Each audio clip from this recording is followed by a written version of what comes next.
राजा जी के पुरवे में जवन हो के दी। आज हो पहिला मिलनवा मिलले सजनी के सजनवा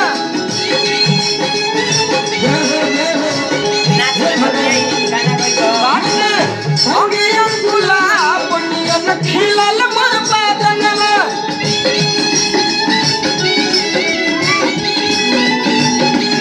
सुनी भगवान जन बिहान होके दी।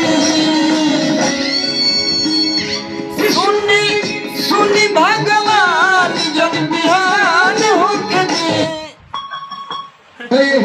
राजा जी के कोरवे में जवन होके दी। आज राजा जी के कोरवे में जवन